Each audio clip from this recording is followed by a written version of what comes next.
Hace años, esto que les contaré sería un chiste muy tonto, pero hoy es la realidad más triste y horripilante que se pueda imaginar. Todo comenzó con un tinte para cabello. Sí, algo tan simple y tan inofensivo nos llevó a lo que ahora nos tiene atormentados y al borde de la extinción no solo de la raza humana, sino de todo ser vivo que existe en este planeta. La gran mayoría de las mujeres y algunos hombres tenían su cabello para verse diferente o para ocultar las pocas canas que empezaban a salir. Era algo tan habitual que jamás pensamos que eso podría hacernos daño. No pasaba de un ardor horrible cuando teníamos esa mezcla maloliente el tiempo que decían las instrucciones. Todos querían hacerse cambios drásticos y recurrían a este producto, que no se sabe cómo ni quién lo había creado, simplemente apareció. Cada vez era más la necesidad constante de cambiar el color de cabello, al punto en que algunas personas sentían lo mismo que un adicto a la cocaína que se estaba rehabilitando. Entre más dejaban ver las raíces de su cabello y así dejar ver su color natural, más grandes eran las ansias de teñirse el cabello. Yo me declaro culpable a esos hechos. Yo en muchas ocasiones no podía dormir, temblaba y tenía que salir a comprar un tinte para retocar mi cabello, aunque fueran las 3 de la madrugada. Solo así podía estar tranquila hasta que volvía a aparecer la raíz de mi cabello. Un día en las noticias vi que en la tarde del día anterior había tenido lugar una riña en un salón de belleza. Pensarían que fue una pelea de pandillas, pero no. Fue una pelea entre 3 señoras y 2 adolescentes que peleaban por el último tinte del tono que ellas necesitaban. Fue bastante raro porque casi se matan por el mismo tinte. Fue tal la pelea que destruyeron la mayor parte del salón de belleza. A una de ellas le destrozaron el brazo, una adolescente terminó con 3 costillas rotas, las otras terminaron con golpes muy fuertes en la cara que le deformaron la cara y aún en el hospital seguían riñendo desesperadas por el tinte. No servía sedarlas porque no funcionaba. El último recurso fue teñirles el cabello en el mismo hospital y en cuanto acabaron de ponerles la mezcla, cayeron profundamente dormidas por todo el sedante que les habían inyectado. No fue el único incidente que estaba relacionado con un tinte de cabello. No importaba la marca o el color, siempre había peleas a muerte por un tinte.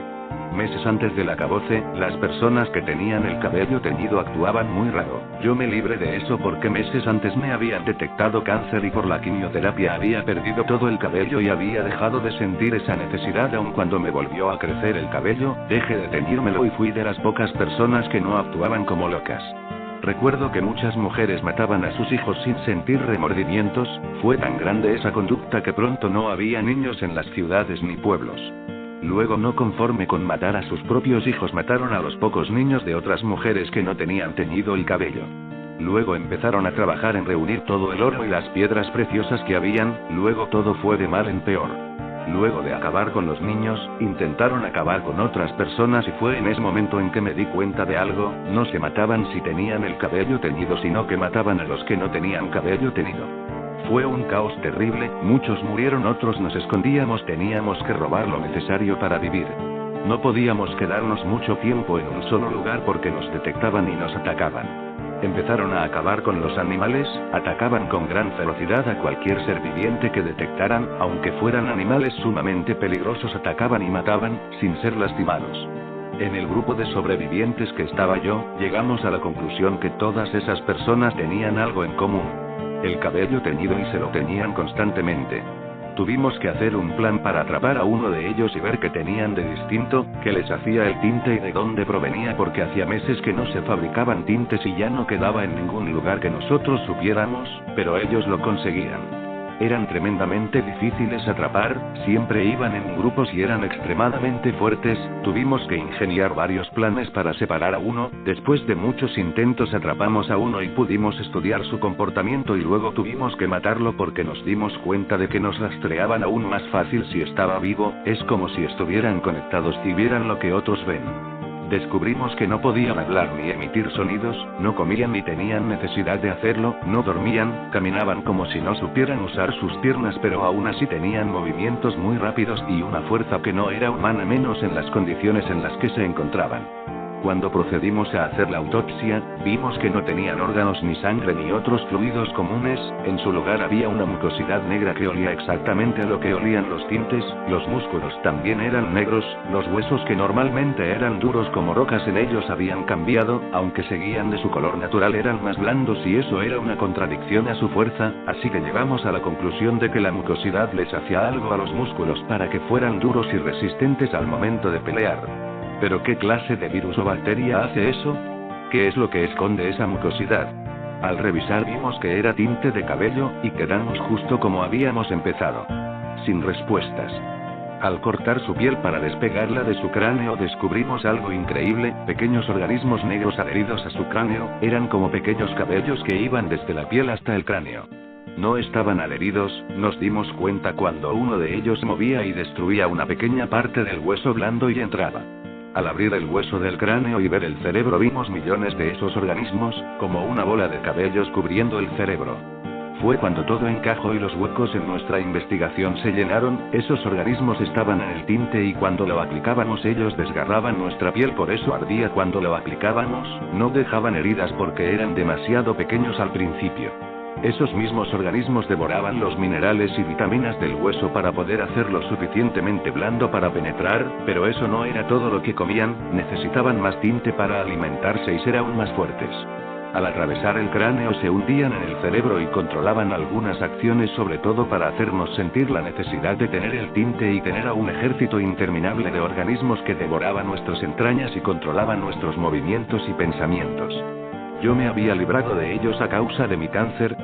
¿Fue porque no los alimenté? ¿O porque me dieron quimioterapia y eso los aniquiló? Habíamos descubierto qué eran y cómo actuaban, pero la pregunta más importante seguía en el aire: ¿de dónde vienen?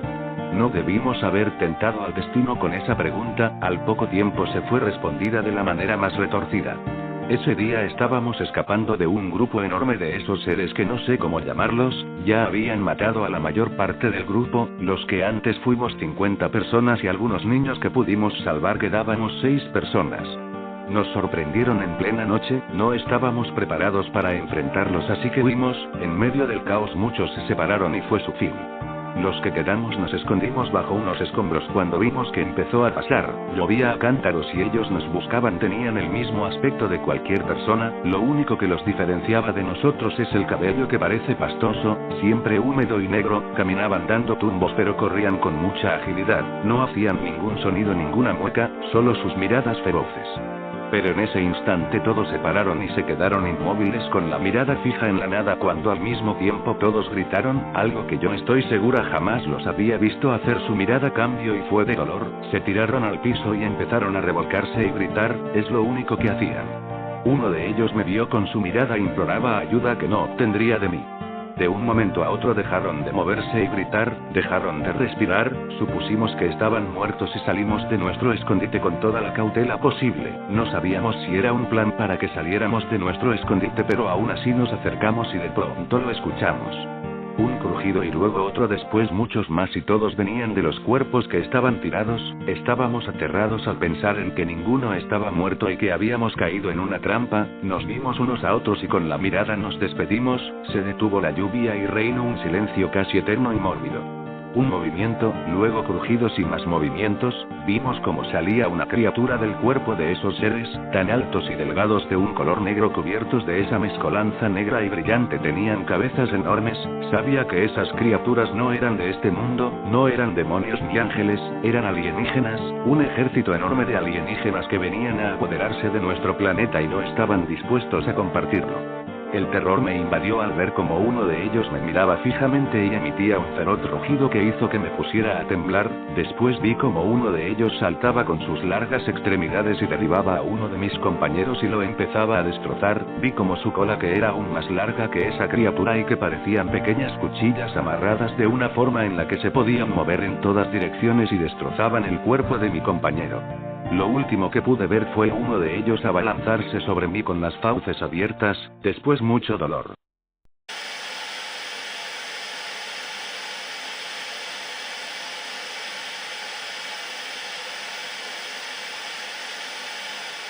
Los cuerpos del río se hallaron en una mañana lluviosa del mes de noviembre.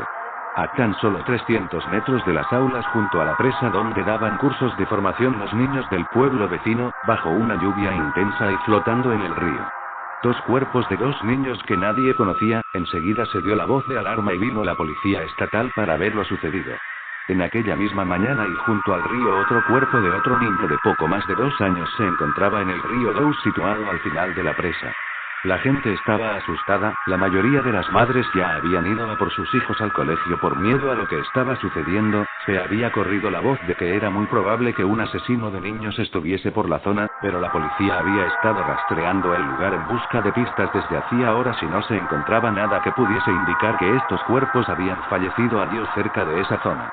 2 días después y aún con el miedo por lo que había sucedido, uno de los policías que investigaba el suceso encontró una piedra muy extraña que subía del agua en el río, como un pequeño montículo que crecía de las profundidades. En cuestión de 3 horas era ya casi una montaña ante la mirada inquieta de los que allí se habían reunido. Miles de fotos, grabaciones e incluso pruebas físicas raspando la roca, pero aquel material no era conocido ni tampoco su textura y tipo de tono, era una piedra que jamás habían visto. La señora Dolly, una mujer despampanante de ropa tan horrible que parecía que iba siempre disfrazada de carnaval, aconsejó enviar todas las pruebas a los laboratorios de Woodstock, uno de los laboratorios mejor preparados para casos extraños.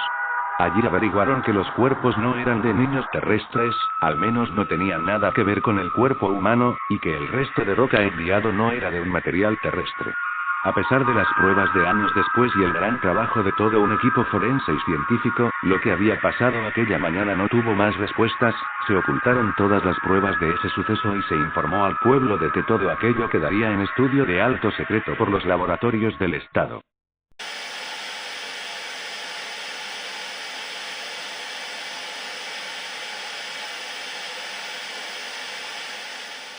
Perdóname hermano, fue mi culpa por no haber sellado bien la puerta y la ventana. Fue mi culpa por no recordarte que pase lo que pase no debías mirar hacia afuera.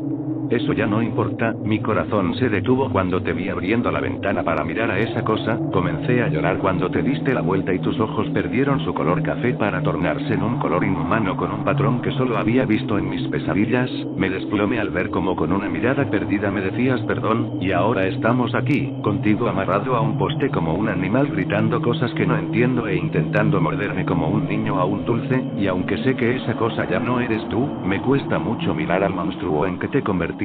Ahora estoy comenzando a introducir los cartuchos en mi escopeta dejando escapar las lágrimas, empiezo a escuchar más gritos similares a los que tú emites acercándose, apunto temblorosamente mi arma hacia ti para liberarte de lo que te hizo esa cosa, los demás han llegado, los escucho en el piso de abajo buscando la manera de entrar, te miro, abro la ventana y observo a esos monstruos que alguna vez fueron personas mezclados con esas cosas llenas de tentáculos entrando a las casas y encendiendo sus luces de colores indescriptibles.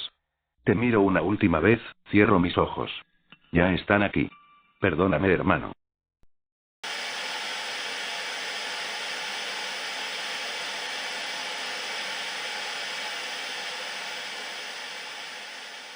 En 1984 yo tenía apenas 10 años, y mi padre era un importante oficial de la hoy desaparecida Policía de Investigaciones del Perú.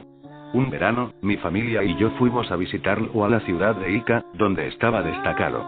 Fueron unas vacaciones felices, pero lo que nunca pude quitarme de la mente es una experiencia tan extraña, a la cual deseo firmemente encontrar explicación, y que comparto ahora con todos vosotros. Eran los años de la lucha interna en mi país, y no era raro que mi padre pasase largas noches trabajando, cada vez que ocurría un atentado terrorista en su jurisdicción. Una noche de esas, mi padre nos hizo saber que no llegaría sino hasta muy tarde. Mi madre y mis hermanos mayores acudieron a un compromiso ineludible, teniendo que quedarme yo solo en la inmensa, para mí, mansión en el centro de la ciudad. Era una noche tensa. En la oscuridad de la noche se dejaban oír lejanas explosiones de ataques de sendero luminoso en las afueras de la ciudad. Los policías encargados de la custodia de la casa en que mi padre vivía, prudentemente, salieron a los exteriores, anticipándose a cualquier eventualidad, dejándome totalmente solo. Casi de inmediato, las luces se fueron. Era un apagón provocado por un atentado. A pesar de la zozobra de la población, yo que era apenas un niño, me preocupaba más por qué hacer para no aburrirme. Es así que fui al estudio de mi padre a ver qué podía encontrar para leer.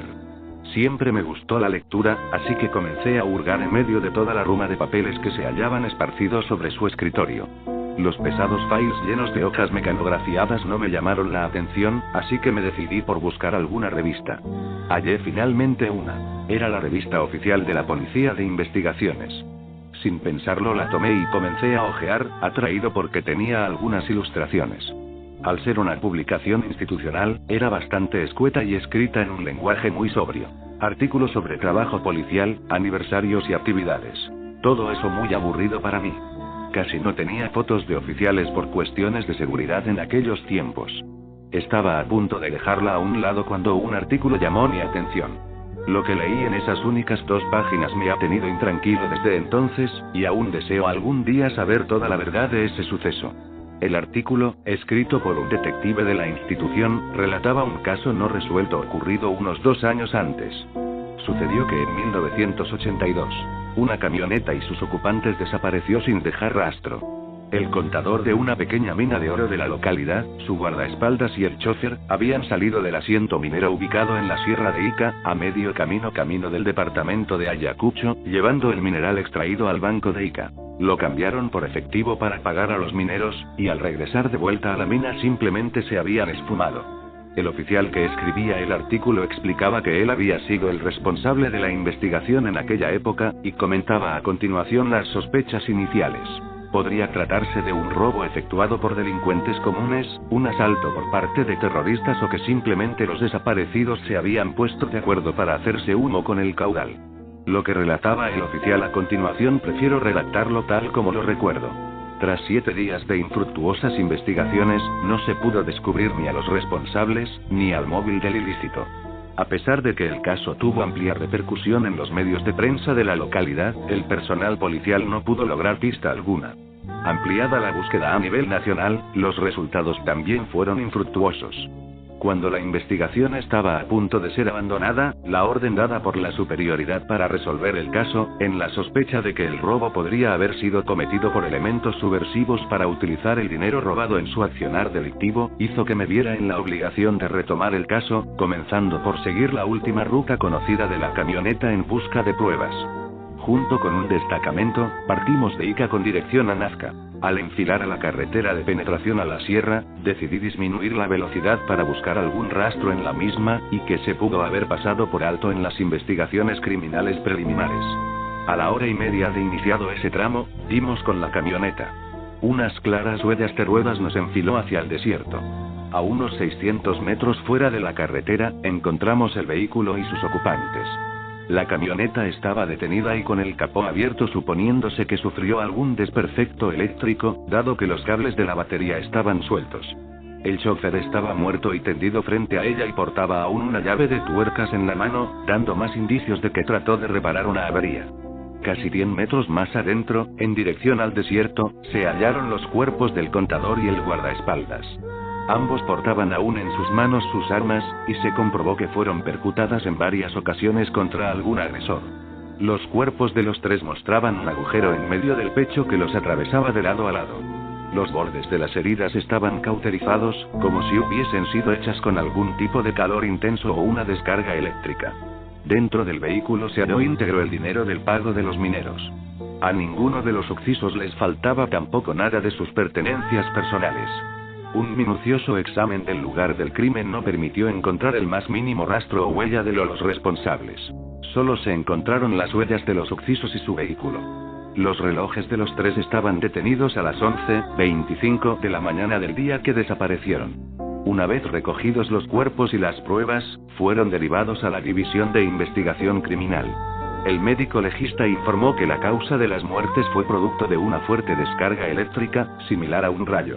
El artículo del oficial terminaba explicando que, una vez iniciada esa parte de la investigación, el caso le fue retirado de sus manos.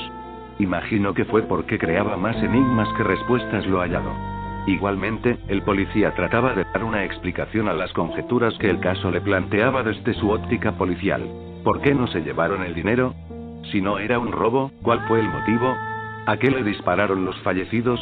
¿Qué los hizo salirse tanto del camino y entrar en el desierto? Un rayo que mata a 3 personas separados a tal distancia, en un desierto en el que no llueve hace 500 años y en pleno verano, termina sugiriendo que los responsables solo pudieron llegar volando si no había huellas en la arena. Concluye explicando que el caso quedó archivado como no resuelto. Aquella noche casi no pude dormir, pensando en la posibilidad de que algo allá afuera fuese el responsable, y que siga aún por ahí. Hoy me lamento que no tomé nota de más datos. El más importante, el oficial daba en su artículo el número del expediente. Lo mejor hubiese sido guardar la revista, pero era un niño apenas y no le presté la debida importancia. Cuando terminaba de leer, mi padre llegó y corrí rápidamente a mi cuarto, dejándola en su escritorio. Papá no era nada estricto, pero sí muy celoso con las cosas de su trabajo. En ese tiempo pasaban cosas muy terribles. Pasados varios años, ya con 17 años, le comenté a mi padre lo que había leído. Él no recordaba haber visto la revista, pero sí me aseguró algo. Que en aquella época jamás un policía se hubiese atrevido a escribir un artículo fantástico en esa revista, y también que jamás hubiesen permitido sus superiores tal cosa. Si lo leíste ahí, es que tenía información veraz, me explicó con simpleza. Han pasado los años y no me quito de la cabeza esa historia. Alguna vez quise buscar ese expediente. Tengo aún familiares en la policía y pensé que sería fácil. Lo único que pude averiguar fue que lo más probable es que esté enterrado bajo miles de otros expedientes policiales de la época de la guerra interna, y por lo tanto, no verá la luz en mucho tiempo. Hubo excesos de ambas partes en aquellos tiempos. Investigando por mi cuenta, pude hablar con muchas personas que viajan constantemente por esa ruta de la carretera. Todos alegan que prefieren cruzar a toda velocidad porque ahí pasan cosas muy raras. En otra ocasión, hice amistad con una chica de un grupo de estudiosos de lo místico que frecuentan la zona en ciertas ocasiones. Es un lugar especial, fue lo único que le pude sacar a ella y a sus compañeros. Un amigo del colegio, hoy oficial de la Fuerza Aérea, me contó en una ocasión que, al hacer vuelos de instrucción en la zona, se topaban con naves que volaban más alto y más rápido que ellos. Como adicional, les contaré que la zona también presenta dibujos similares a las famosas líneas de Nazca. Sé que será difícil descubrir la verdad de este extraño caso, pero mi interés en descubrirla aún se mantiene en mí y no ha disminuido con los años. Si lo logro, seréis de los primeros en saberlo.